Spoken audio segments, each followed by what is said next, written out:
Bueno, pues muy buenos días. Es un gusto saludarlos, apreciadas y apreciados estudiantes.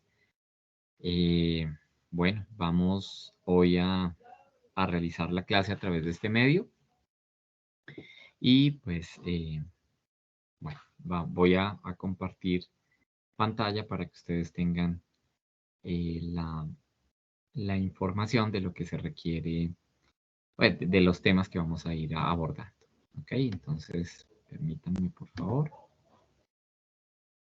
Y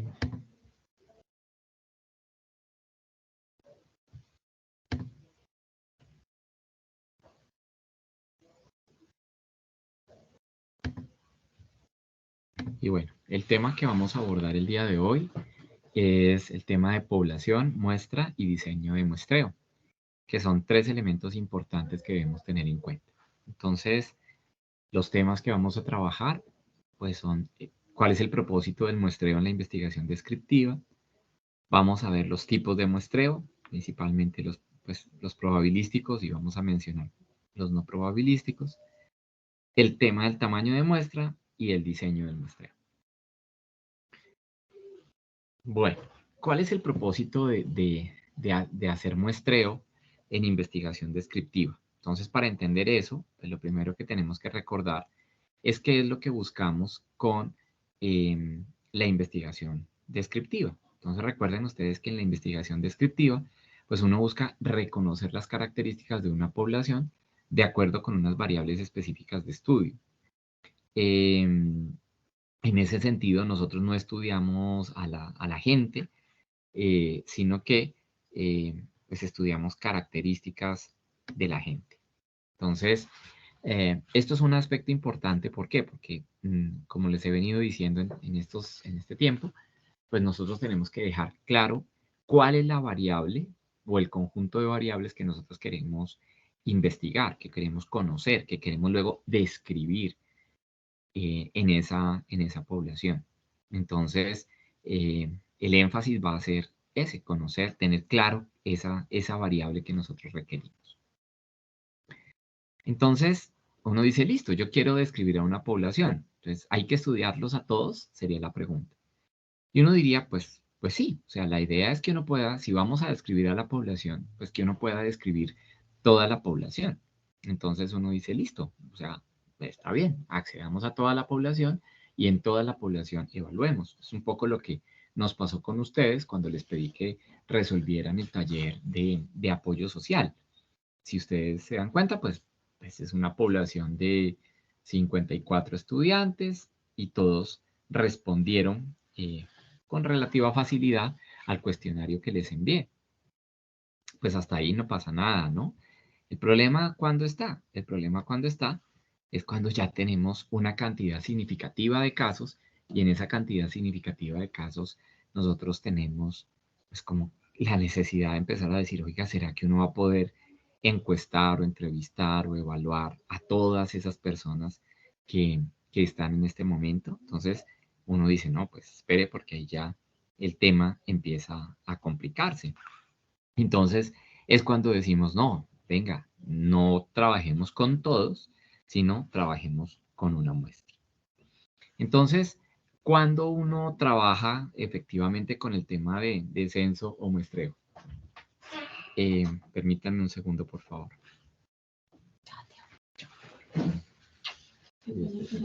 Vale, no te preocupes, tranquilo. Vale, chao. Qué pena con ustedes. Entonces, si yo tengo acá a la izquierda la población, pues yo tengo que pensar que un censo es ¿qué? Un censo es la evaluación de la totalidad de personas que hacen parte de la población. Entonces, eh, un censo implica abordar a todos. Entonces, si el censo, si la población, por ejemplo, si pensáramos en todos los estudiantes de la universidad, son como alrededor de unos 12.000 estudiantes, entonces uno tendría que decir, aquí están los 12.000 estudiantes. ¿Mm? Un censo entonces implica toda la población. Pero cuando uno dice, no, yo no puedo trabajar con la población, entonces decimos, vamos a sacar una muestra. ¿Listo? Y pues ya una muestra, pues es un conjunto pequeño de esa población. Pero inmediatamente cuando nosotros hablamos de muestra, la siguiente pregunta que nos hacemos es, ¿será representativo? Es decir, ¿será que los datos que yo obtengo con estas personas que están aquí en la muestra van a ser representativos de toda la población? Entonces, frente a la pregunta de que si algo es representativo, pues nosotros no podemos garantizar el resultado, pero podemos llegar a decir qué parte del proceso nos puede ayudar para intentar ser representativos con esa muestra. Y en ese punto, pues entonces lo primero sería que uno dice, pues la muestra puede ser representativa si el tamaño de la muestra es el adecuado. Es decir, si yo tengo un tamaño de muestra importante, si yo tengo un tamaño de muestra que me dé cuenta de eso. Es lo que normalmente nosotros decimos. Y entonces cuando dicen, ay, ¿cuál es el mejor tamaño de muestra? Entonces hay gente que te dice el 20%, ¿no? Otros que no, que el 30%. Pues realmente en algún artículo encontraba yo que pues, si uno tiene un buen procedimiento de muestreo, que es lo otro que vamos a hablar, un buen tamaño de muestra realmente no debería superar el, el 10%. Y si lo supera, pues entonces hay que hacerle unos ajustes para que no haya necesidad de tantos casos. Entonces, eh, bueno, el primer tema es el tamaño de muestra. Uno tiene que buscar un número de casos que sea representativo de la población. Pero más importante que el número de casos está en la manera de escoger la muestra, ¿sí? La forma de escoger la muestra. La forma es la que tiene que garantizar que yo pueda recoger toda la variabilidad que existe en la población y toda esa variabilidad yo la pueda ver reflejada en el muestreo que efectivamente tengo. Entonces, eh, el punto aquí es la forma, ¿no? De qué manera escogemos una muestra. Entonces, en ese punto, pues uno tiene que decir, bueno, aclaremos. Entonces, hay dos maneras de acceder a la población en una investigación cuantitativa, descriptiva. O bien accedo a toda la población, que sería un censo. Si tengo a toda la población, pues ya, garantizo que ahí está. Pero si no puedo acceder a toda la población, entonces trabajo con una muestra. Pero esa muestra debe tener un tamaño de muestra y una forma de escoger a la población que realmente me garantice la representatividad um, de los datos que yo obtenga, ¿sí? Entonces, fíjense que el muestreo entonces va a representar una gran ventaja, o sea, una serie de ventajas. La primera, pues es la reducción de los costos, ¿no? Entre yo entrevistar o aplicarle encuestas a 14.000 estudiantes o aplicarle encuestas a 300, pues uno dice, obviamente, tengo 300 y tengo un menor número de mediciones y eso ya me economiza tiempos, me economiza talento humano, me economiza tecnología, servicios públicos, etcétera. Si así fuera. Entonces, el muestreo me va a ayudar con eso. En segundo lugar, pues teóricamente un muestreo me da mayor rapidez. ¿Y por qué? Porque, pues, ¿cuánto me voy a gastar en encuestar a 14.000 estudiantes de la Universidad de Nariño versus cuánto me puedo gastar en entrevistar o en encuestar a 300 estudiantes? Ahí hay una importante reducción de tiempos, ¿sí? Ahora, cuando uno hace un buen ejercicio de muestreo, le da también muchas posibilidades desde la calidad y la credibilidad de los datos. Entonces, cuando ustedes han encontrado, por ejemplo, algunas encuestas ahorita en política, por ejemplo, siempre le dicen a uno, bueno, ¿cuál fue el tamaño de muestra? ¿Cómo accedieron? ¿Sí? Y cuando uno tiene esa información, entonces uno puede decir, ah, yo le creo a esta encuesta, ¿sí? O cuando uno dice, no, pero es que el muestreo no fue como claro, como que poquitas personas, no sé qué, empieza uno a dudar de la calidad de ese proceso. Entonces, un muestreo te da también muy buenas posibilidades de evidenciar la calidad y la credibilidad de los datos. Por otro lado, pues también un proceso de muestreo permite mayores posibilidades, perdón, mayor precisión. Claro, porque es que si yo tengo 14.000 mediciones, pues el riesgo de equivocarme pues es mayor a que si tengo 300 mediciones. Entonces, cuando uno pues, hace muestreo, puede controlar mejor el proceso y al controlar mejor el proceso, pues voy a tener un poco más de calidad y mayor precisión en los datos. Otro punto es la disminución de los efectos colaterales. Entonces, ¿qué pasa? Hay ocasiones en las cuales, por ejemplo, eh, imagínense que ustedes tienen una empresa de una fábrica de quesos y necesitan ustedes hacer un muestreo para saber cómo está el lote. Si usted hiciera un censo, pues se comería todos los quesos y no tendría nada para vender.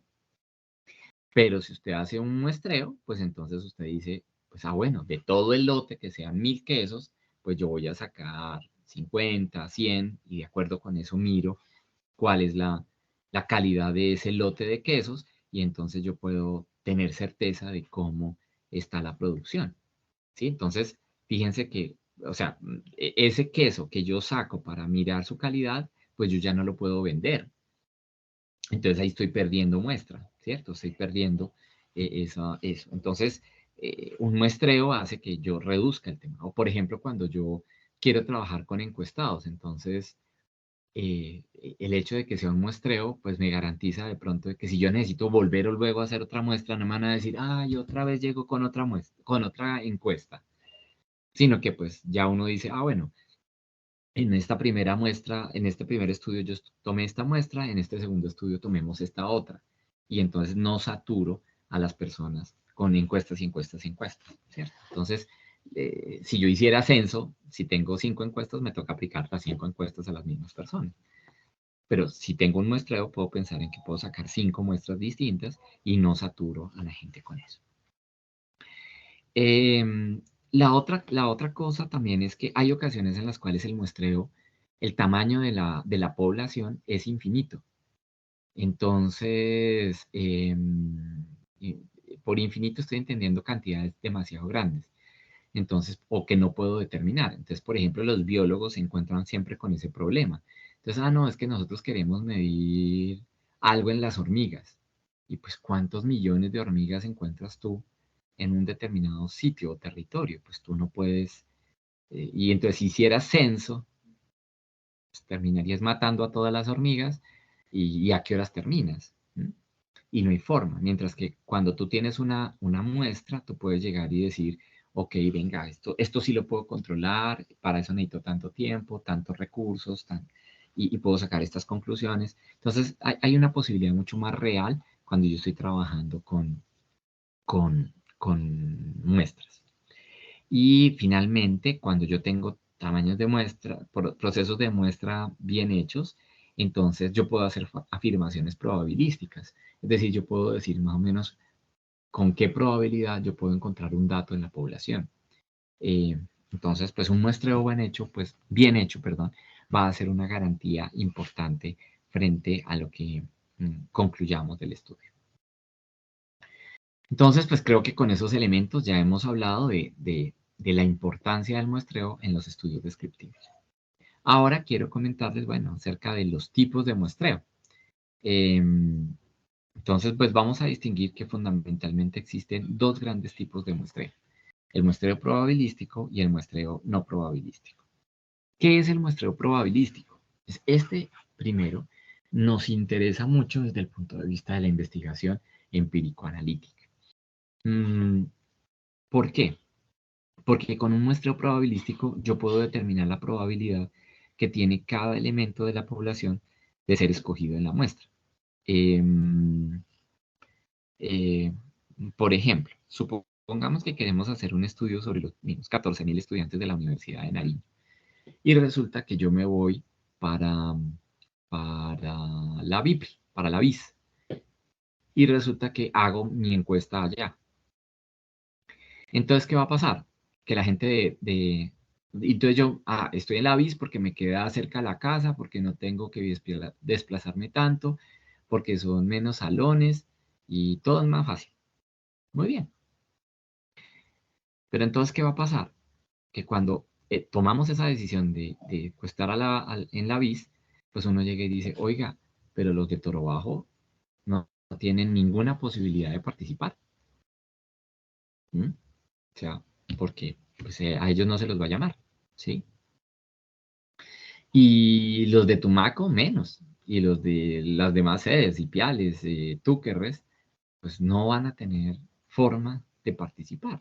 Entonces uno empieza a decir, venga, ¿será que mm, realmente lo que se encuentra en la BIS termina siendo em, um, representativo de lo que vamos a tener en toda la universidad? Entonces uno diría, tal vez no. O sea, tal vez no, porque pues efectivamente nos vamos a encontrar con que pues hay muchos sectores que ya de antemano no íbamos a participar, ¿sí? Entonces, cuando uno hace un muestreo probabilístico, uno sí puede llegar a decir, bueno, ¿cuál es la probabilidad que tiene Pepito Pérez del programa tal, de la sede tal, de ser escogido? Y yo sí puedo decir, y eso ya es una garantía de calidad del proceso. En las muestras no probabilísticas eso no pasa. Y no pasa, o sea, no se puede determinar esa probabilidad. ¿Por qué? Porque es que normalmente si uno está siendo coherente, las muestras no probabilísticas se utilizan en estudios de tipo cualitativo, en donde el interés no es la representatividad estadística, sino que el interés es lo que se llama la legitimidad, es decir, que tanto esas personas con las que yo me contacto realmente son los que me van a mostrar el fenómeno que estoy estudiando.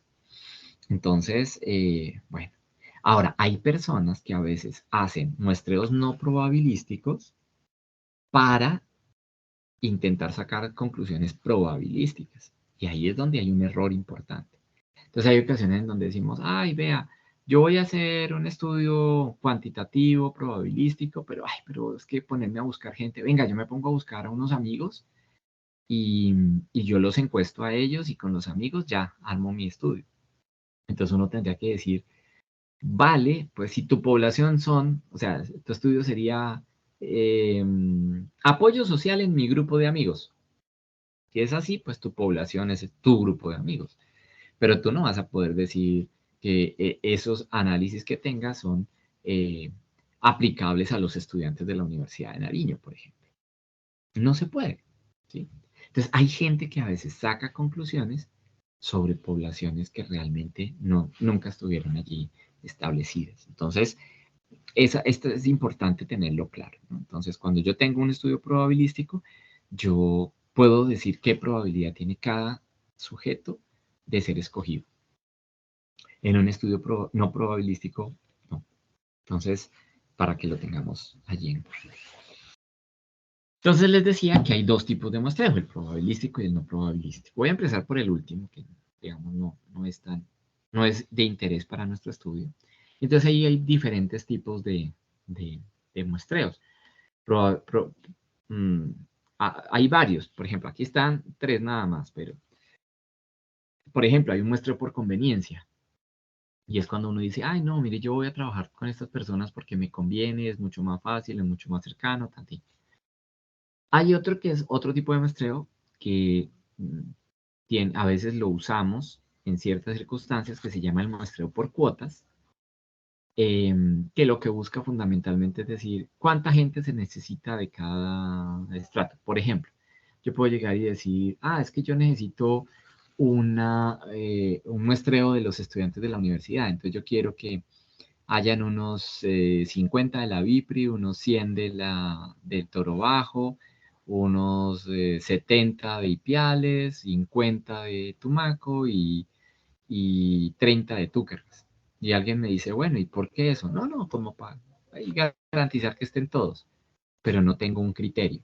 Pero yo establezco unas cuotas y entonces el asunto es cómo hago para completar esa cuota y lo importante es completar la cuota. ¿Sí? Hay otro, por ejemplo, que es cuando es por criterio, entonces uno dice, no, es que yo voy a encuestar de estas personas que tengan este criterio en particular, que tengan estas características. Hay otro tipo de muestreo, por ejemplo, que no incluye acá y que se utiliza mucho, y es el de bola de nieve. Entonces uno encuentra a personas clave y cuando termina de hacer la encuesta le dice a esas personas clave, oiga, usted me puede recomendar a otra persona con estas mismas características con quien yo pueda hablar. Entonces él me refiere a otros y ese otro me refiere a otros. y así sucesivamente. Entonces, cada vez se va armando una muestra más. Pero son muestreos que van a ver ustedes más en los estudios de tipo cualitativo. Si ya nos centramos en el tema del muestreo probabilístico, pues aquí tenemos 5 que son como los más utilizados. Entonces vamos a irlos viendo. Entonces hay uno que es el muestreo aleatorio simple, el otro se llama el muestreo estratificado, el otro se llama muestreo sistemático, el otro muestreo por conglomerados y finalmente está el muestreo polietápico o por etapas. Vamos a ver cada uno de ellos y bueno, voy a intentar mostrarles acá cómo se hace.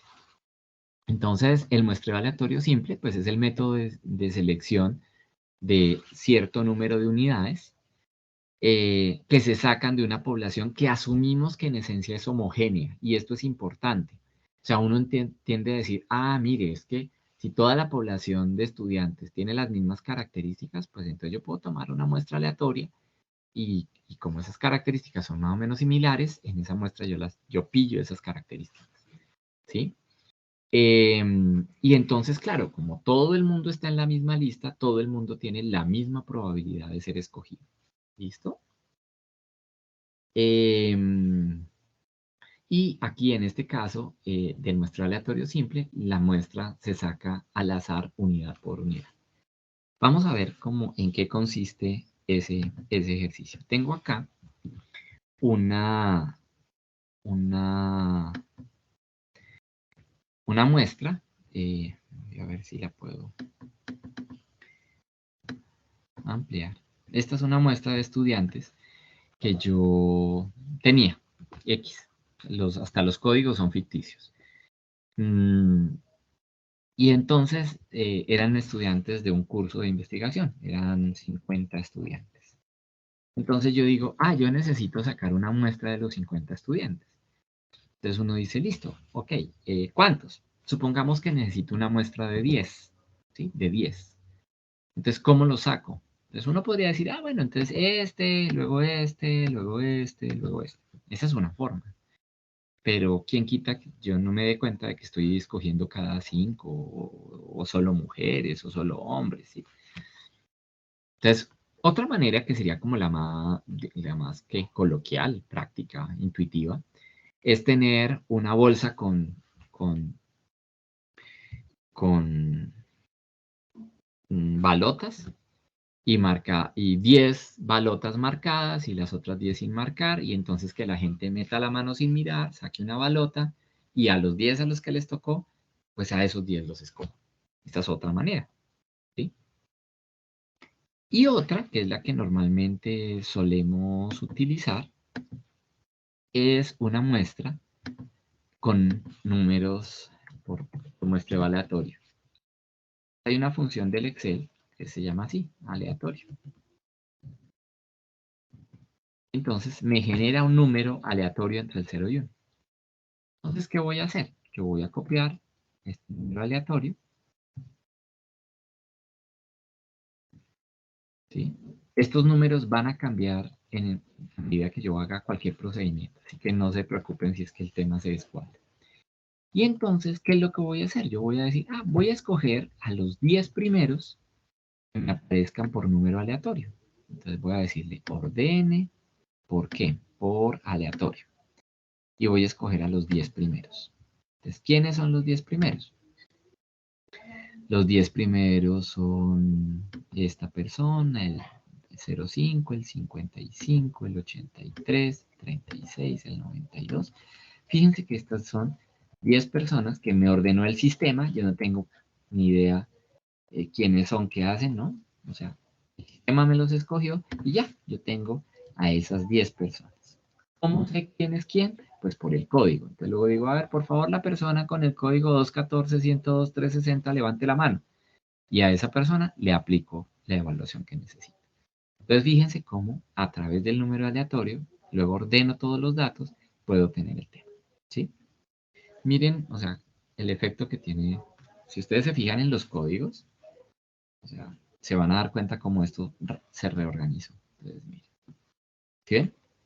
Aquí están organizados como estaban normalmente antes de haberlos organizado por códigos. Entonces, y si los organizo por códigos, pues me reorganiza la base y me pone los primeros 10 en orden aleatorio. Entonces, esa es una forma de sacar muestras aleatorias. Y entonces uno, como esto está organizado aleatoriamente, es decir, esto no hay un orden que yo tenga, sino que, ajá, el azar lo puso así, puede parecer que digan, ah, no, mire, profe, es que estas 10, 3 personas no contestaron o no las encontramos, ¿sí? Entonces uno puede decir, listo, entonces yo las reemplazo por las siguientes 3 que tengo acá. Entonces, estas 3 van a reemplazar las 3 que me faltaron arriba y así hasta completar 10. Pero fíjense que el buscar o el seleccionar el caso no depende de mí como investigador, sino que es como que depende del azar y todo el mundo tiene la misma probabilidad de ser escogido. ¿Ok? Bueno, eso es lo que se conoce como el muestreo aleatorio simple. ¿Listo? Hay otro muestreo que es el muestreo estratificado. Y entonces, ¿qué es el muestreo estratificado? El muestreo estratificado es cuando la población es heterogénea, ¿sí?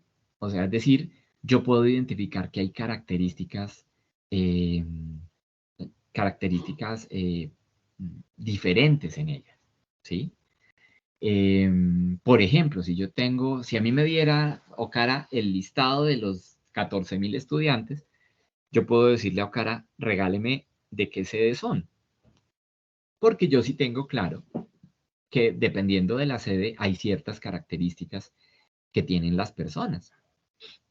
Entonces, pues uno tendría que decir, bueno, o sea, ahí hay grupos naturales, llamémoslo así, que tienden a ser internamente homogéneos, es decir, que entre ellos son parecidos, pero que este grupo, que es muy parecido hacia adentro, es muy diferente del otro grupo.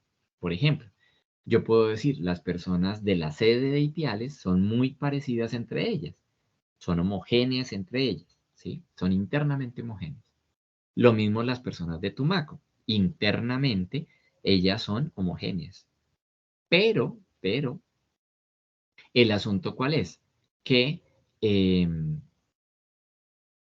la población de Tumaco y la población de Ipiales entre sí son distintas.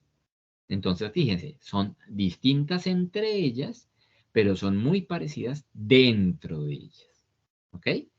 Entonces, ahí yo tengo una muestra que es heterogénea en general, pero que por grupos son homogéneos.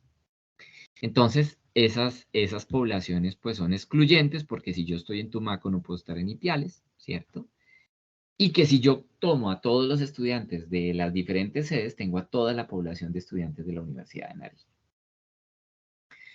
Entonces yo digo, mire, yo no puedo obtener un tamaño de muestra con el muestreo aleatorio simple, porque ¿qué tal que si yo digo voy a escoger 300 personas y las 300 personas me salgan, o me salgan 280 de Toro Bajo y no me aparezca gente de las otras, o muy poca gente de las otras sedes, pues mi sesgo, digamos que iba a estar un sesgo.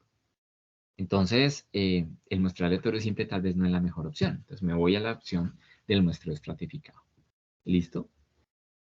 Entonces, ¿qué me pide? Que yo debo conocer y especificar el tamaño de la población de cada estrato. Entonces, digamos que aquí cada estrato es Toro Bajo, cada sede, ese es el estrato. Entonces, Toro Bajo, Centro, Bis, Tumaco, Ipiales, Túquerres. ¿Cuántos estudiantes hay en Toro Bajo? ¿Cuántos estudiantes en BIS? ¿Cuántos estudiantes hay en Centro? ¿Cuántos hay en Tumaco? ¿Cuántos hay en Ipiales? ¿Cuántos hay en Túquerres? Entonces yo puedo saber qué tan grandes son los grupos. ¿Listo? Y una vez que yo ya he determinado los estratos, lo que hago es que saco un tamaño de muestra en cada uno de manera independiente. Entonces como yo ya sé que todos los de Tumaco son homogéneos, entonces ahora sí puedo hacer un muestreo aleatorio simple en Tumaco para tener la muestra de Tumaco. Y otro muestreo aleatorio simple en Ipiales para tener la muestra de Ipiales. Y otro en Túquerres para tener la muestra de Túquerres y así sucesivamente. ¿Sí? Entonces mi tamaño de muestra va a estar digamos así, como me va a permitir garantizar, eso es lo interesante del muestreo estratificado, que permite garantizar que todos los estratos, es decir, todas las subpoblaciones, están.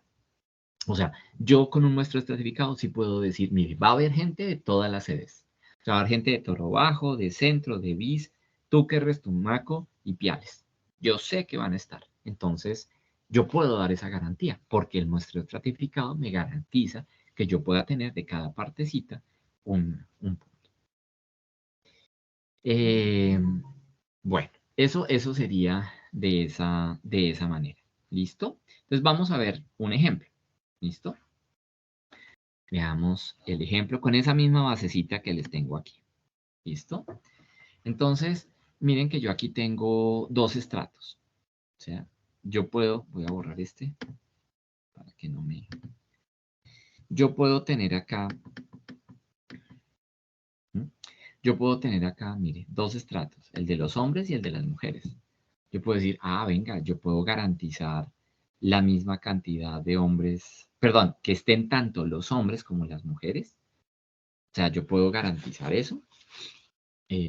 Si yo necesito garantizar que en la muestra estén tanto hombres como mujeres, entonces yo digo, utilizo los estratos, porque son homogéneos entre ellos y heterogéneos entre los grupos. O sea, homogéneos al interior de los grupos, heterogéneos o diferentes entre los grupos. Entonces yo puedo decir, ah, yo voy a tomar como estratos el hombre y el sexo al nacer, hombre o mujer. ¿Sí? O puedo decir, no, otro estrato, porque me interesa conocer, es la procedencia. Entonces, ¿cuántos son de Pasto y cuántos son de otro municipio? Entonces, ¿qué es lo que hacemos? ¿Se acuerdan que lo primero que nos decía es que debemos conocer, lo primero que nos dice es que debemos conocer el tamaño poblacional de cada estrato? Entonces, para efectos de esto, yo tendré que decir cuántos hombres y cuántas mujeres hay. Entonces yo creé aquí una tabla dinámica, algo se llama una tabla dinámica, y le pedí que por favor me totalice. Le pedí que por favor todavía, como si me... Ok, organicé esto y calculé cuántos hombres y cuántas mujeres hay. Pero resulta que en los 50 estudiantes, 16 son hombres y 34 son mujeres. Esos 16 hombres me representan el 32% de la muestra perdón, de la población y el otro, las mujeres, son el 68% de la población. Entonces uno dice, listo, ya tengo el tamaño de muestra para hombres y para mujeres. ¿Y ahora cuánto? Perdón, el tamaño de población. ¿Y ahora entonces cuántos hombres y cuántas mujeres encuesto? Entonces supongamos que mi muestra, mi tamaño de muestra va a ser de 15 personas. ¿Listo? Vamos a tener 15 personas. Entonces, ¿qué es lo que yo hago? Le aplico este porcentaje a esos 15. Entonces, a ver. Esos 15, ¿cuánto es? El 32%. Estoy haciéndolo bien. A esos 15 por el 32%. Ahora sí. ¿Cuánto me da? Me da 4.8. ¿Okay? Ahora, a estos 15, ¿cuánto equivale el 68%? A 10.2. Si yo esto lo redondeo, a ver, bajémosle decimales.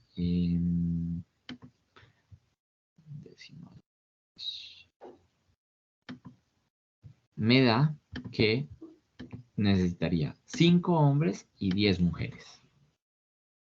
¿Sí? 5 hombres y 10 mujeres. Ah, bueno.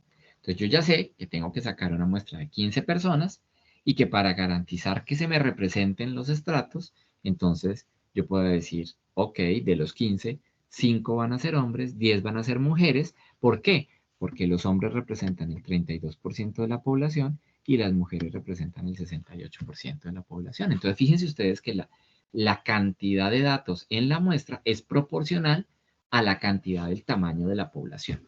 ¿Listo? Entonces, yo puedo llegar y decir, ah, bueno, entonces, ¿cómo los escojo? Ah, entonces el profe Freddy me dijo que ya uno, sabiendo los estratos, puede hacer un muestreo aleatorio simple dentro del estrato. Ah, bueno, Entonces, venga, voy a coger estos datos, los voy a organizar. ¿Por qué? Los voy a ordenar por sexo. Y una vez que los organice por sexo, es decir, hombres y luego mujeres, voy a decirle que me los organice entonces, por... ay, qué bruto. Por orden aleatorio. Entonces, venga, me tocó crear otra vez la columnita de orden aleatorio.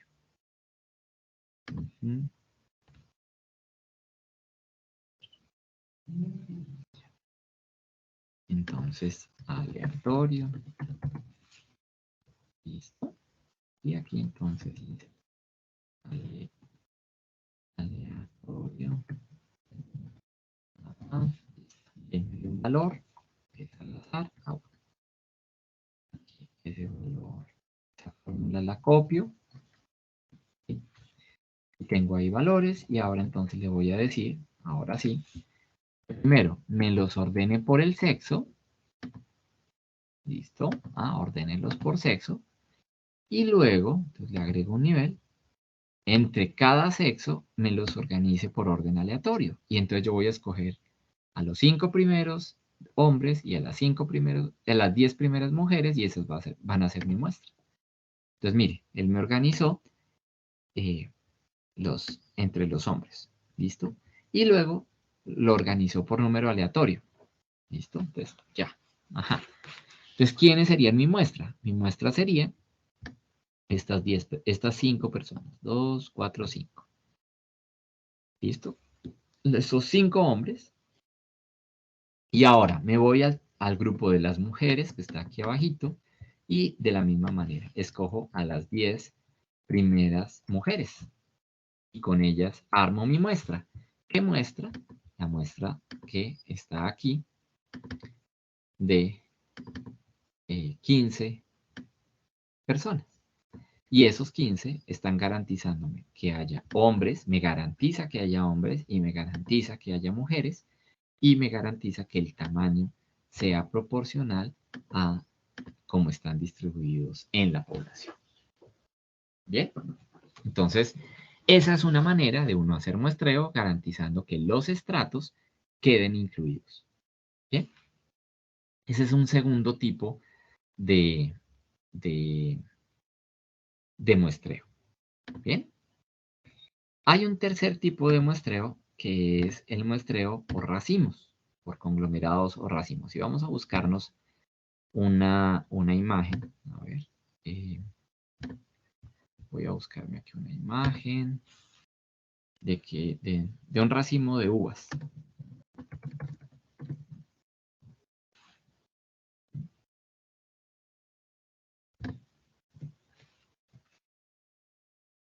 Entonces, a ver si puedo tener por acá una imagen donde haya hartos racimos.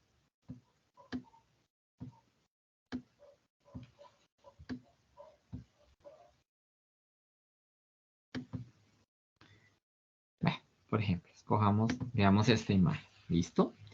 Entonces, ¿qué pasa? Cuando tú vas a la tienda a comprar uvas, tú no vas a buscar uva por uva. Tú no arrancas una uva de aquí, otra uva de allá, otra uva de acá, otra uva, ¿no?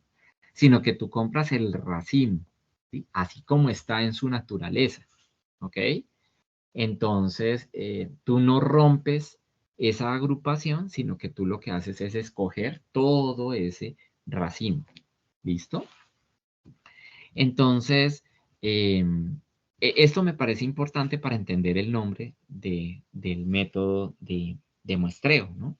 Entonces, piensa en eso. O sea, por ejemplo, un muestreo aleatorio simple es como si tú llegas y dices, o sea, me devuelvo. Entonces, vas a comprar papas y escoges papa por papa. Tan, tan, tan, tan, tan, y ajá.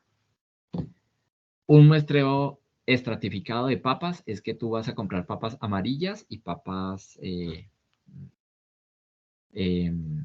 capira, ¿sí? Y entonces escoges 3 papas amarillas y 7 papas capiras. Ya, escogiste. En un muestreo por racimos, tú no puedes escoger por unidades. sino que tú escoges grupos, tú escoges agrupaciones. ¿Listo? Entonces, ¿qué es o en qué consiste el muestreo por racimos? ¿Listo? Veámoslo ahora sí con esa introducción. Y perdonen que no la tenía ahí lista. ¿Listo? Entonces, en un muestreo por racimos, o por conglomerados, también se llama. Entonces, es factible que a veces no exista una lista de todos los elementos de la población, o es un poco difícil obtener esa lista. ¿Sí? Pero, o también que la población está muy dispersa, ¿sí? Está muy separada la una de la otra. Entonces, ¿qué pasa? Uno lo que hace es tomar o poder identificar los conglomerados, ¿sí? Tener un listado de esos conglomerados y luego seleccionar al azar algunos de ellos, ¿sí? Cuando yo ya selecciono el grupo de ellos, entonces ya dentro del conglomerado yo agarro a todos, o sea, hago un censo, ¿sí? Entonces, veámoslo pensando, por ejemplo, en el estudio de la universidad. Entonces, digamos que yo no sé, en la Universidad de Nariño, yo no sé cuántos estudiantes hay, ¿sí? No sé, ni tengo el listado. Pero, yo puedo saber, por ejemplo, o a ver, lo voy a plantear de la siguiente manera. Mejor, vamos a hacerlo en la Facultad de Ciencias Humanas. ¿Listo? Listo. Entonces yo sé que en la Facultad de Ciencias Humanas está psicología, primer semestre. Perdón, segundo semestre. Está psicología, cuarto semestre. Psicología, sexto semestre. Psicología, octavo semestre. Y psicología, décimo semestre. Pero también hay geografía. Entonces, geografía, digamos que, no sé, supongamos que es lo mismo. 2, 4, 6, 8 y décimo semestre. Geografía. Pero también hay ciencias sociales. Sociales y también está 2, 4, 6, 8 y 10. Sociales. ¿Quién más me falta? Sociología. Entonces, copiémoslo. Entonces también, segundo, cuarto, sexto, octavo y décimo semestre. ¿Quién me falta? Filosofía. Igual, segundo, cuarto, sexto, octavo, décimo semestre, ¿sí? ¿Quién más me falta? Licenciatura en inglés. Entonces en licenciatura en inglés también hay segundo, cuarto, sexto, octavo y décimo, ¿sí? Entonces, y hay otra que es licenciatura en español. Entonces igual, segundo, cuarto, sexto, octavo y décimo. Tan. Entonces, listo. Si ustedes se dan cuenta, yo tengo un listado de conglomerados. ¿Y por qué sé que son conglomerados? Porque son, mire, cada grupo de ellos, que es el semestre y el programa, tiene un grupo de estudiantes. Yo no sé cuántos estudiantes hay allí, pero, o no puedo tener el listado, supongamos que no puedo tener el listado, pero yo sé que existen esos grupos. Entonces lo que yo puedo hacer, ¿qué es? Entonces lo que yo puedo hacer es hacer otra vez una selección aleatoria de estos conglomerados. ¿Listo? Entonces, a ver, aleatorio.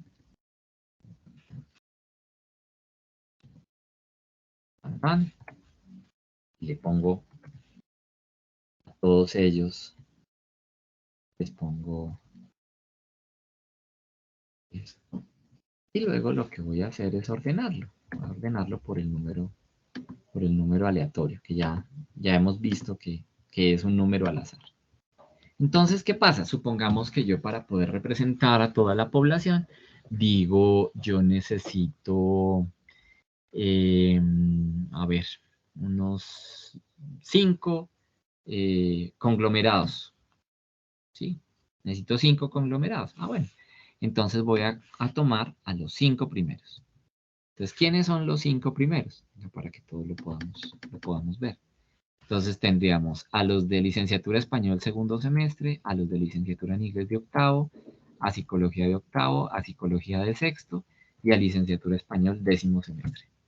Así me quedó la muestra. ¿Sí? Entonces, ¿qué hago? Yo ya no tengo que ir a buscar a Pepito Pérez para ver si allí está, sino lo que yo hago simple y llanamente es tomar a todas las personas que estén en este grupo, a todas las personas que estén en este, a todas en este, a todas en este y a todas en este. ¿Sí? Y ya. Entonces, fíjense que ya es como si hubiera escogido los racimos. Este es un racimo, este es otro, este es otro, este es otro y este es otro. Y cada uno de ellos tenía sus respectivas uvas, es decir, los estudiantes, y yo lo que hago es tomar todo el grupo. O sea, sí, entonces si ustedes se dan cuenta, el muestreo por racimos realmente no es un muestreo de unidades, sino es un muestreo de grupos. Y eso es clave. Un muestreo por racimos es un muestreo por grupos. ¿Listo? De grupos. Eso pues para que lo tengamos en cuenta. ¿Listo? ¿Qué más, qué más nos plantea con respecto al muestreo por conglomerados? En el muestreo por conglomerados, las unidades muestrales son los conglomerados, es decir, los grupos. El tamaño de muestra eh, tiene que ver más con el número de conglomerados más que con el tamaño o con la cantidad de participantes. Eh, y, mm, y bueno, pues ese es como más significativos del muestreo por conglomerados. ¿Listo? Me voy a adelantar a al muestreo sistemático.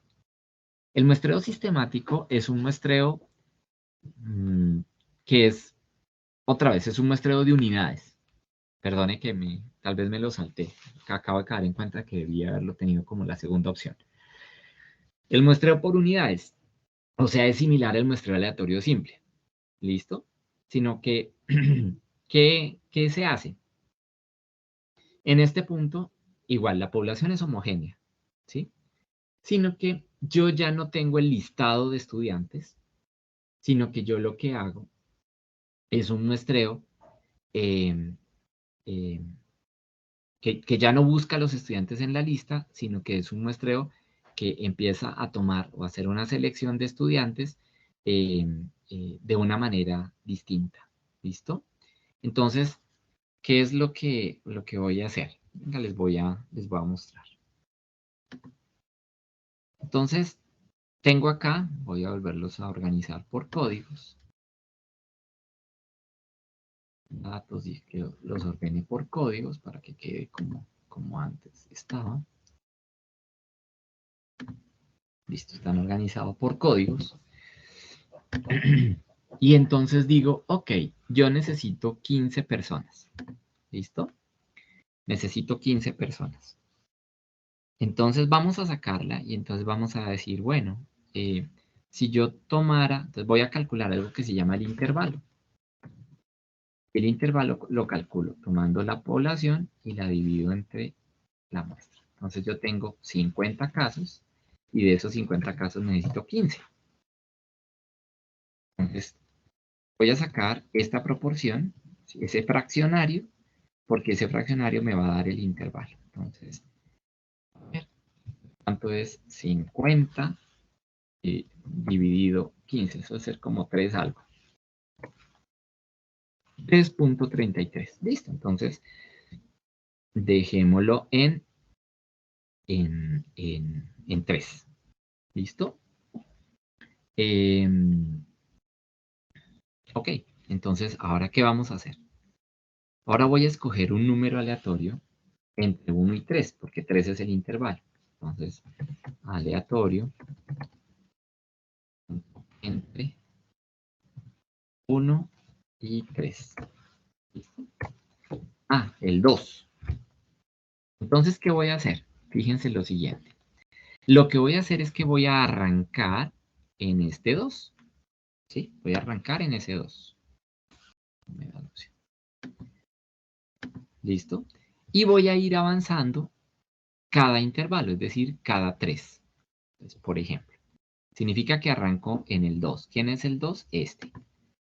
Voy a... Inicio. Fijémoslo. Entonces, arranco en este. Es el 2, ¿no? Listo. El 2. Muy bien. Y ahora entonces tomo el intervalo 3 y se lo sumo. Entonces 3 y 2, 5. Entonces 2. O voy contando de 3 en 3. 1, 2, 3. A ella. Luego 1, 2, 3. A él. Luego 1, 2, 3. A ella. Luego 1, 2, 3. A ella. 1, 2, 3. A ella. 1, 2, 3. A ella. 1, 2, 3. A ella. 1, 2, 3. A ella. 1, 2, 3. 1, 2, 3. 1, 2, 3. 1, 2, 3. 1, 2, 3. 1, 2, 3. 1, 2, 3. 1, 2, 3. ¿Listo? Entonces, estas personas, que no sé quiénes son, que no sé, las estoy escogiendo de una manera sistemática, es decir, cada 3 casos, ¿sí? Cada 3 casos estoy escogiendo eso. ¿Y por qué 3? Ah, porque ese es el valor del intervalo. ¿Y cómo calculé el intervalo? Tomando el tamaño de población y dividiéndole por el tamaño de la muestra. Entonces, miren, ahí está un poco como la situación o el dato que uno tiene. En muchos casos, por ejemplo, este tipo de cosas se hacen, por ejemplo, en estudios de tránsito y transporte, en los que, por ejemplo, tú estás allí en un semáforo y empiezas a contar. Entonces, digamos, cada 3 semáforos, 1, 2, 3. Y en el tercer semáforo le haces una pregunta al conductor. Entonces, ya.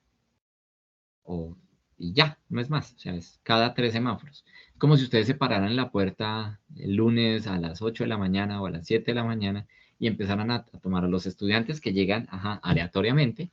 Y entonces tú dices, bueno, voy a escoger cada 7 estudiantes. Entonces, 1, 2, 3, 4, 5, 6, 7. Y número 7, vengan, por favor, respóndame esta pregunta. Y seguimos. 1, 2, 3, 4, 5, 6, 7. Usted, por favor, contésteme la pregunta. Y así sucesivamente. ¿Sí? Esa sería como el propósito o la idea que tendríamos específicamente con un muestreo sistemático. Bien. Y vamos al último tipo de muestreo, que se llama el muestreo polietápico o por etapas. ¿Sí? Entonces, digamos que los muestreos por etapas, los polietápicos o los bietápicos, se utilizan cuando yo tengo poblaciones muy grandes. ¿Sí? Y entonces, pues yo no puedo tener el listado de todos los estudiantes. Ni puedo garantizar... perdón. Entonces, me toca buscar formas de poder acceder a todo esto. Entonces, veamos un ejemplo. Entonces, miren, las agencias que efectúan encuestas de opinión pueden disponer de un listado de universidades de un país, en donde cada una de estas se constituye en un conglomerado. Entonces, se selecciona una muestra de esas universidades, las cuales a su vez están conformadas por facultades. Luego se toma una muestra de esas facultades y luego dentro de eso se seleccionan programas y dentro de eso se seleccionan estudiantes. Entonces, fíjense que no es escoger estudiantes, es que es escoger universidades, escoger facultades, escoger programas, escoger estudiantes. ¿Sí? Entonces, miren, por ejemplo, en mi tesis doctoral, yo hice mi tesis con estudiantes con estudiantes de qué? De colegios y de universidades. ¿Listo? Entonces, por ejemplo, vamos a tomar el tema de las universidades. Entonces, digo las universidades de Pasto. Y entonces me dijeron, no, pilas, pero es que si usted va a trabajar con las universidades, tiene que garantizar que estén las tres más con mayor número de estudiantes. Ah, entonces está la de Nariño, está la Mariana y está el CESDA. Ah, entonces fíjense que yo aquí puedo hacer un muestreo por estratos. ¿Sí? ¿Por qué? Porque me dijeron que yo tenía que garantizar que estén estudiantes de las tres universidades. Ah, listo, ya. Entonces tengo ahí los estratos. Pero entonces luego llega y me dice, pero espere, porque es que usted no puede coger a todos los estudiantes, o sea, hacer un censo de los de la UNENAR y un censo de la Mariana y un censo del CESMA. Pues a usted le toca pues, dividir la cosa. Ah, entonces, por ejemplo, yo hago un muestreo de facultades. ¿Sí? En cada una. Entonces, unas facultades. Listo, vamos a ponerle. Digamos que escojo 3 facultades. Facultad 1, la facultad... no, dejémosla allí. Solamente 2 facultades por cada una. La facultad 2 de la UDENAR. Tengo la facultad 3 de la Mariana y la facultad 4 de la Mariana y la facultad 5 del CESMAC y la facultad 6 del CESMAC. Y a su vez, dentro de ellas, por ejemplo, yo puedo escoger aleatoriamente un programa, entonces el programa A, el programa B, aquí el programa C, aquí el programa B, aquí el programa, en la Mariana a su vez, el programa E, el programa F, el programa G, el programa H, el programa I,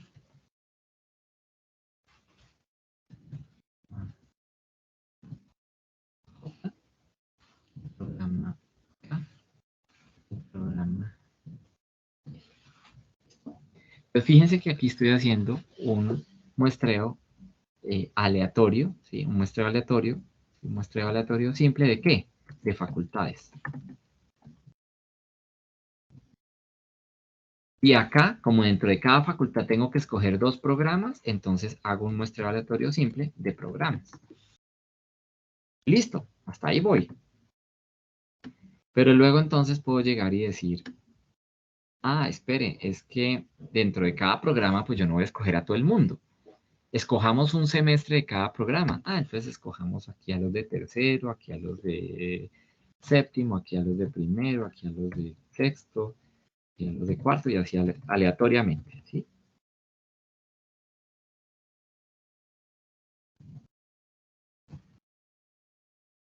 ¿Listo? Entonces escogí ahora el semestre. Entonces pongámosle aquí. Ya es el semestre, ¿sí? El semestre. Entonces si ustedes se fijan, yo hice ahora un muestreo. ¿Sí? Un muestreo, ¿pero de qué? Porque aquí ya voy a coger a todos los estudiantes que estén dentro de ese semestre. Entonces, ¿quiénes son? Entonces sería un muestreo de conglomerados. ¿Y cuál es el conglomerado? El semestre o el racimo. Entonces, fíjense que yo hice, para poder llegar al final a ellos, me tocó hacer varias etapas. Primero, un muestreo estratificado por universidad. Luego, un muestreo aleatorio simple por facultades dentro de cada universidad. Luego, otro muestreo aleatorio simple de programas dentro de cada facultad. Y finalmente, un muestreo por racimos, que son los estudiantes, perdón, por semestre, ¿sí? Entonces, fíjense ustedes que yo pasé por 1, 2, 3, 4 formas de hacer muestreo. Eso, cada forma es lo que se denomina una etapa. entonces este sería un muestreo en 4 etapas. La primera etapa, lo repito, un muestreo de estratos, ¿cierto? Por universidad. Luego, un muestreo aleatorio simple de facultades al interior de cada universidad.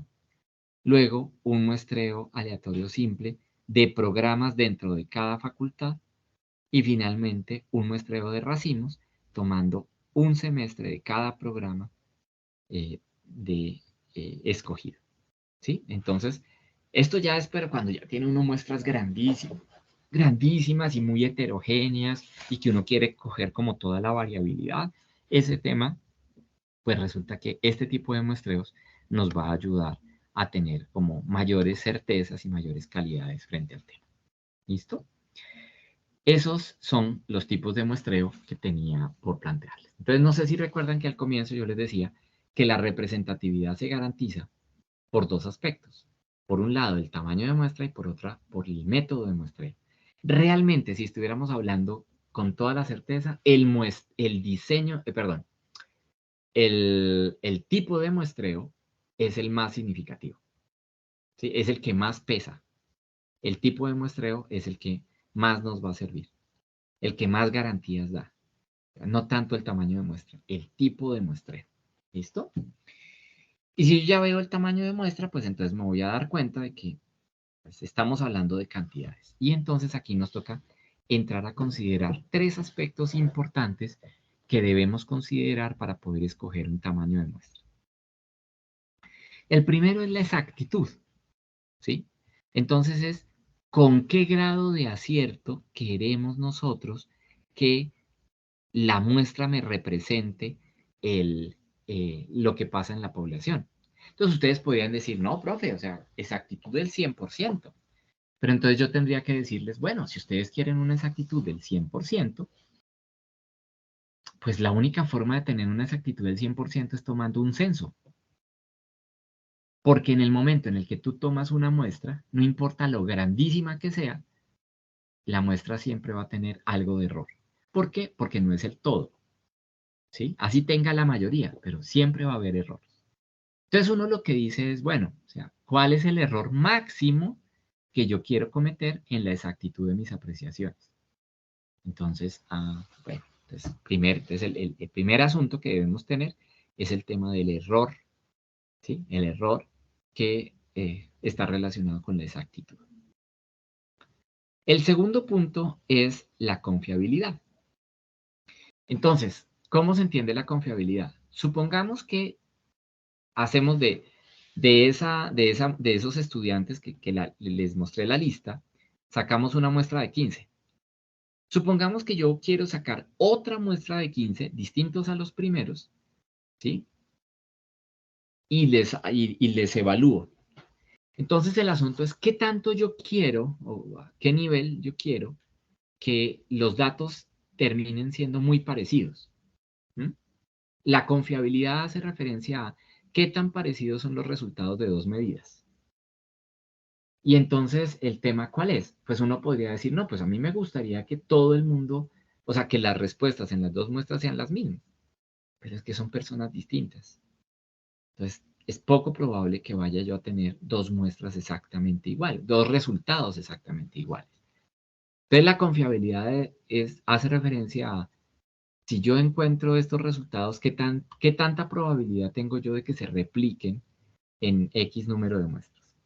Lo que le dicen a uno es normalmente, piense que si usted sacara 100 muestras, ¿en cuántas de esas 100 muestras usted quisiera que los resultados fueran parecidos? Entonces uno diría, pues si es así, yo digo que en un 90%, en un 95%. Bueno, ese porcentaje que tú expresas es la confiabilidad. Entonces, rebobino. La exactitud se mide en términos de error, el máximo porcentaje de error, y la confiabilidad se define en el máximo porcentaje de, repetición de los resultados. ¿Bien? Y finalmente, el otro tercer aspecto que hay que tener en cuenta es la heterogeneidad de la población. Entonces, pues resulta que si yo tengo una población así diversa como la del cuadro de arriba, pues para yo poder tener garantía de representarlos a todos, seguramente voy a necesitar tener varias muestras, ¿cierto? O sea, varios integrantes en la muestra, para que me dé cuenta de toda esta variedad de población que yo tengo acá. Pero si yo tengo una población que por sus características tiende a ser homogénea, ¿sí? Que son muy parecidos entre sí, no solamente físicamente o externamente, como estaría el caso de estos soldados, sino que en su forma de ser, en aquello que estoy evaluando, son muy parecidos, pues fíjense que con que yo evalúe a 2 o 3 ya tengo los datos del resto, ¿sí? Entonces miren cómo la heterogeneidad va a jugar un papel muy importante. Entonces, a partir de estos datos, ¿qué elementos vamos a poder tener? Y entonces, esto ténganlo muy en cuenta. A mayor variabilidad, mayor tamaño de muestra, que fue lo que les dije aquí. Si es más variado, pues nos toca tener más muestra, ¿sí? La segunda, a mayor confiabilidad, ¿sí? A mayor confiabilidad, mayor tamaño de muestra. Claro, si yo quiero que los resultados sean parecidos, pues entre más grande sea la muestra, más probabilidad tengo yo de que los resultados que yo obtenga por esas muestras sean parecidos. Y finalmente, a mayor precisión o menor error, ¿sí? Mayor tamaño de muestra. Ah, claro, es que yo les dije, la única forma de no tener error es tener el censo. O sea que si yo quiero tener un error bajo, pues me toca tener tamaños de muestra altos, ¿sí? Entonces, tengamos en cuenta estos 3 elementos: la variabilidad, la confiabilidad y la precisión. A más variabilidad, mejor dicho, a más de cada uno de ellos, a más variabilidad, más confiabilidad y más precisión, yo necesito mayores tamaños de muestra. ¿Bien? Y entonces, aquí nos aparecen en, en- en la literatura que pues hay 2 grandes maneras de poder obtener tamaños de muestra. Cuando tenemos variables cuantitativas y cuando tenemos variables cualitativas. Más allá de la fórmula, quiero que vean qué tanto es lo que aquí se va a tomar en cuenta. Entonces, fíjense que aquí se va a tener en cuenta el tamaño de la población, ¿sí? ¿Sí? Aparece aquí como el N mayúscula, el tamaño de la población. Ese es un valor. Ah, y esa es la otra. A mayor tamaño de población, me tocaría incluirlo acá, a mayor tamaño de la población, seguramente mm, mayor tamaño de muestra, ¿sí?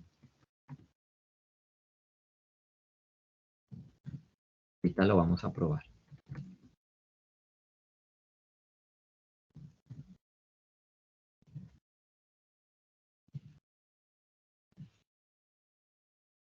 Mayor tamaño de población, mayor tamaño de muestra. Entonces, claro, si yo quiero generalizar los resultados a un tamaño de población muy grande, pues me toca utilizar tamaños de muestra grande. Si yo tengo un tamaño de población pequeño, pues me toca utilizar tamaños pequeños. Es un asunto así. Entonces, tamaño de población es lo otro la otra es el valor Z, que es un valor de probabilidad, ¿no? Que pues, nos sirve para poder estimar ciertas cosas. Pero el otro punto que me interesa, o los 2 puntos significativos que me interesan, son la varianza, que es, acuérdense que yo les hablaba de la variación, ¿sí? La variación. La otra es el nivel de precisión, que se acuerdan que era lo que yo les decía, que era la exactitud, ¿sí? Y la otra, y este Z, que yo les decía que es de probabilidad, es la confiabilidad. Entonces, el Z es la confiabilidad, el S cuadrado, la varianza, es la variabilidad y el D cuadrado es el error. O sea, si ustedes se dan cuenta, la fórmula acá tiene en cuenta el tamaño de población, el nivel de error que quieres, la confiabilidad y la variabilidad. ¿Mm? Y esto cuando la variable es cuantitativa. Cuando la variable es cualitativa, vamos a tener exactamente lo mismo. Entonces, nos da la información de la población, el Z, que es la confiabilidad, P por Q, que ahorita lo vamos a ver, es la variabilidad, y el D cuadrado, que es el error. Entonces, fíjense que a la hora de la verdad seguimos manejando estos mismos 3 aspectos o 4 aspectos, considerando el tamaño de la población. ¿Listo? Entonces, digamos que ponernos aquí a desarrollar las fórmulas y este tipo de cosas, pues no tiene sentido porque luego cuando veamos el StatGraphics nos vamos a dar cuenta cómo se pueden calcular tamaños de muestra. Entonces, por ahora solamente lo que quiero es que queden claros estos 4 elementos. La importancia de la variabilidad, la confiabilidad, la precisión y el tamaño de la población. Y para ello, entonces, vamos a ver el efecto que cada una de ellas tiene, ¿sí? Entonces, ¿qué voy a hacer? Voy a activar, hay unas calculadoras que hay en el internet, en la web, calculadoras estadísticas, ¿m? que con las que yo puedo, pues, como revisar información. Entonces, vamos a arrancar con algo. Entonces, vamos a tomar un tamaño de universo, vamos a dejar fijos todos los niveles y vamos a darnos cuenta cómo cambia el tamaño de muestra a medida que vamos cambiando cierto parámetro. Entonces, por ejemplo, pensemos que el tamaño del universo, digamos que son los 14.000 estudiantes de la Universidad de Nariño. Ok, vamos a cambiar ahora la variabilidad, que es la heterogeneidad, ¿no? Entonces, vamos a ponerla en 50. Vamos a manejar un margen de error del 5% y vamos a manejar un margen de confianza del 95%. ¿Listo? Entonces, tamaño de muestra 14.000, heterogeneidad del 50%, margen de error del 5, 95% de confianza y vamos a calcularlo. ¿Listo? A ver, que lo calcule. Fíjense que nos dice que con esas características necesitaríamos 374 personas. ¿Sí? Entonces, fíjense que estaríamos diciendo que para poder tener una muestra representativa de los estudiantes de la Universidad de Nariño, necesitamos una muestra mínima de 374 personas. Ah, profe, que sí pueden ser más. Claro, pueden ser más. Y entre más aumentes la muestra, pues mejores indicadores de la calidad tienes. Pero ¿cuál es el problema? Que, que, que incrementar el tamaño de muestra cuesta tiempo, cuesta plata, cuesta material, cuesta tecnología, etc. Entonces, pues bueno, pero listo, decimos 374. Miremos qué pasa. Esta es la máxima heterogeneidad, la máxima variabilidad. Ahorita les explico por qué. Es algo así como decir, ¿cómo se presentan digamos, aquello que quiero evaluar? 50-50. Listo, eso es lo máximo. Supongamos que no, que no se presenta al 50% la heterogeneidad, sino que bajémosle. Bajémosle a un 40%. ¿Listo? Entonces miren que antes, o sea, no modifico nada más. Entonces antes la muestra era 374. ¿Qué pasa si la muestra no es tan heterogénea? O sea, empieza a bajar con un 40%. Miren que ya bajó a 360. ¿Qué pasa si la heterogeneidad ahora es del 20%? Leemos 242. ¿Sí? Entonces, aquí les estoy demostrando, imagínense que hay una heterogeneidad del 10%. 137 personas, ¿sí ven? Entonces, les acabo de demostrar que a medida que aumenta la variabilidad, hay mayor tamaño de muestra. O, en este caso, a menor variabilidad, menor tamaño de muestra. ¿Listo? Ahora vamos a dejarlo igual, con el 50% y vamos a hacer modificaciones a la confiabilidad. ¿Listo? A la confiabilidad. Entonces, empecemos con la confianza de un 80%. Un 80% de confianza. Es decir, pensar que los datos van a ser replicables en 80 de cada 100 muestras. Entonces, calculemos. Entonces, con el 80% de confiabilidad me salen 163 estudiantes. ¿Sí? ¿Qué pasa si subo al 85% de confianza ese cálculo? Entonces, a ver, pasa de 163, me va a subir a 205. Profe, pero es que 85% de confianza no es suficiente. Ah, bueno, subámoslo al 90. ¿Cómo nos queda? nos sube a 266. ¿Y qué pasa si lo subo al 95% de confianza? 374. ¿Y qué pasa si lo subo al 99% de confianza? 634. Entonces, ¿sí ven? Si ustedes quieren aumentar la confiabilidad de los resultados, les toca incrementar tamaño de muestra. ¿Listo? Vamos a dejarlo en el 95%. Y ahora vamos a hacer el ejercicio con el tema del error o la precisión. Entonces, el error. ¿Qué pasa si yo arranquemos con un 10%? Nos podemos dar cuenta. Entonces, voy a dejar heterogeneidad del 50, que es la máxima, 95 de confianza y ya. Y con un 10% de error. Entonces, ¿qué pasa cuando yo manejo un 10%? Es decir, que no es tan exacto. Mire que con 96 personas tengo. ¿Sí? Con 96 personas.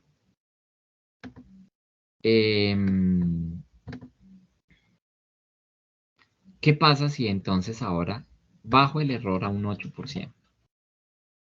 ¿Cómo me cambia bajando, ganándome esos 2 punticos de error? Para ganarme esos 2 punticos ya tengo que subir a 149 personas. ¿Qué pasa si lo subo al 5? O sea, perdón, si lo bajo al 5. El error, es decir, soy más preciso. Ya me toca 374 personas. Fíjense que el error tiene un impacto muy grande acá. Entonces uno dice, venga, ¿qué tanto nivel de error usted quiere tener? Pero que no me sirve, bajémosle al 4. Mire que de 374 me va a subir a 576.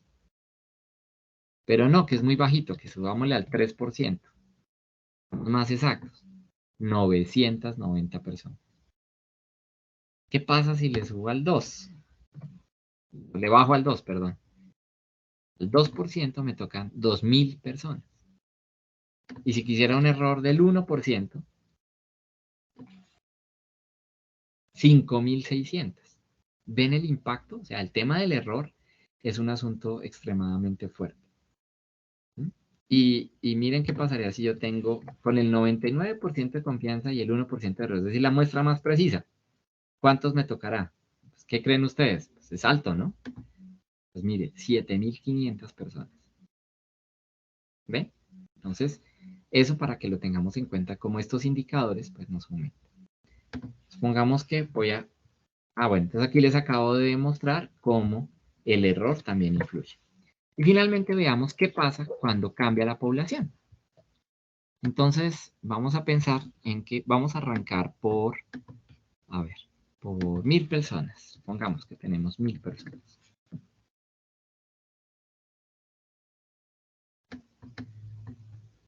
Con 1000 personas necesito 278. ¿Qué pasa si le subo a 5000?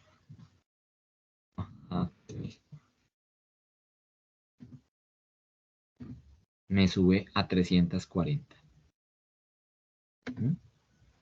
¿Qué pasa si le subo a 4000? 350. ¿Qué pasa si le subo a 6000? 362. ¿Qué pasa si le subimos a 8000? 367. ¿Qué pasa si le subimos a 10.000? 370. Pero miren una cosa, ¿qué pasa si le subimos a 100.000? O a 50.000. A ver, primero. ¿Qué pasa si le subimos a 50.000? 380. Entonces, ¿qué va a pasar? Esto es como, ¿qué les digo? Como una cuesta. Va a llegar un momento en el que ya prácticamente independientemente del tamaño de la población, las muestras están alrededor de los 380, 400 casos. Miren, voy a subirle a 100.000. 100.000. 383. ¿Sí vieron? De 50.000 a 100.000 me subió una persona. ¿Qué pasa si es 1.000.000?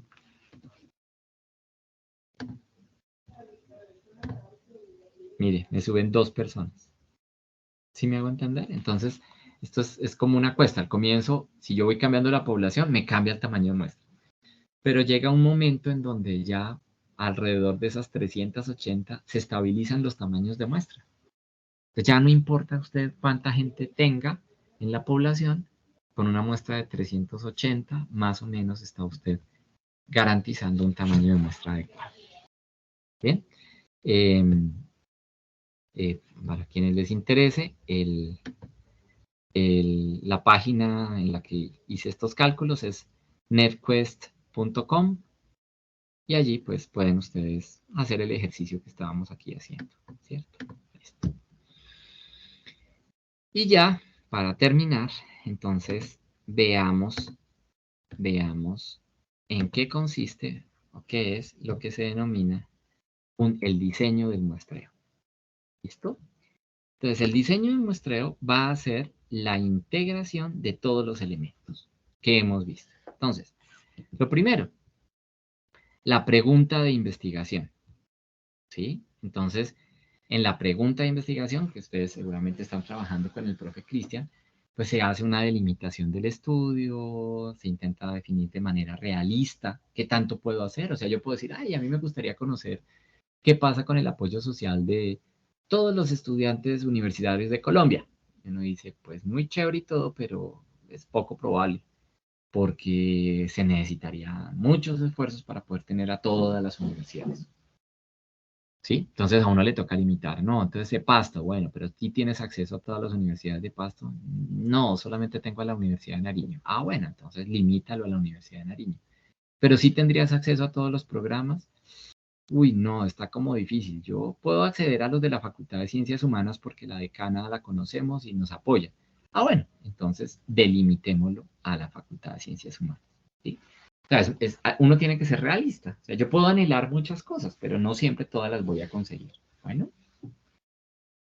Segundo lugar, los objetivos que ustedes pues han venido trabajando desde el año pasado en cómo se debe definir un objetivo. Entonces, esos objetivos deben ser mensurables e inequívocos. O sea, que yo pueda medirlos y que sean claros, que no me llamen a complicaciones. Y pues tengo que garantizar su cumplimiento. Lo siguiente, tengo que definir la población. Eso ya en la misma pregunta lo estoy definiendo. Entonces, cuando yo dije en estudiantes de pregrado de la Facultad de Ciencias Humanas, pues ya dejé claro a quién se generalizará las conclusiones.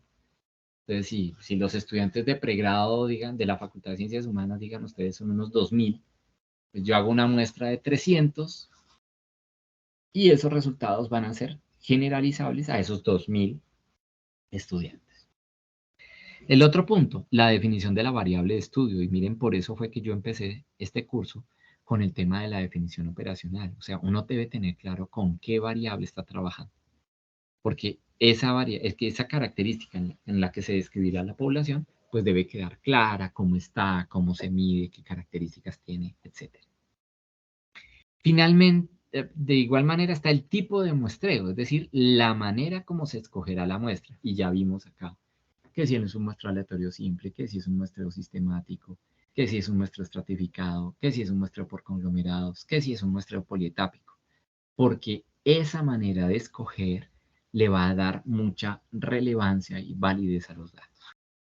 Y finalmente está el tema del tamaño de muestra. Y el tema del tamaño de muestra tiene que ver con el cálculo de ese tamaño. Y entonces es cuando aplicamos las fórmulas que teníamos y con las cuales vamos a calcular el tamaño de muestra. Un diseño de muestreo debe tomar en cuenta estos aspectos. Entonces, si ustedes van a trabajar con muestras, pues es importante que tengan claro que en una muestra usted debe definir la población, el tipo de muestreo, el tamaño de muestra, y eso tiene que estar relacionado con los objetivos y la pregunta de investigación que usted está formulando.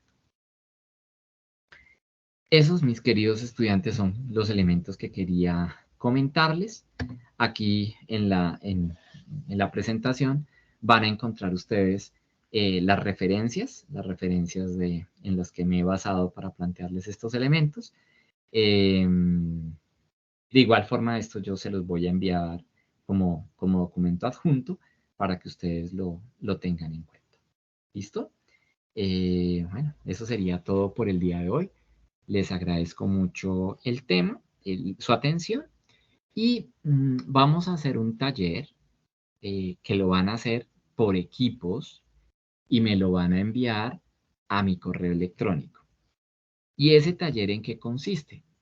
Consiste en que ustedes eh, van a imaginarse que van a hacer un estudio de los estudiantes, del apoyo social en los estudiantes de psicología. ¿Listo? Apoyo social en los estudiantes de psicología. Y lo que van a hacer es que me van a describir cómo harían, o sea, la forma, cómo harían el muestreo de cada uno de los 5 métodos probabilísticos. Es decir, cómo harían para tener una muestra aleatoria simple, cómo harían para tener un muestreo sistemático, cómo harían para tener un muestreo estratificado, cómo harían para tener un muestreo por conglomerados y cómo harían para tener un muestreo polietápico. Eso, entonces necesito que me lo envíen a más tardar hasta la próxima clase. ¿Listo? Específicamente pensando en que van a hacer un estudio sobre apoyo social en estudiantes del programa de psicología de la Universidad de Nariño. Entonces, por equipos, el trabajo lo tienen que hacer por equipos, por los equipos que están haciendo su trabajo de investigación con la profe Viviana, y bueno, obviamente que también implica al curso de investigación, me van a enviar eso. ¿Ok? Listo, quedamos así y pues Dios mediante la próxima semana ya nos volveremos a charlar. ¿Listo? Pues nada, les quiero dar las gracias por su atención y pues nada, les deseo un feliz día. Bueno, cuídense mucho y un abrazo desde la distancia. Que estén muy bien. Chao.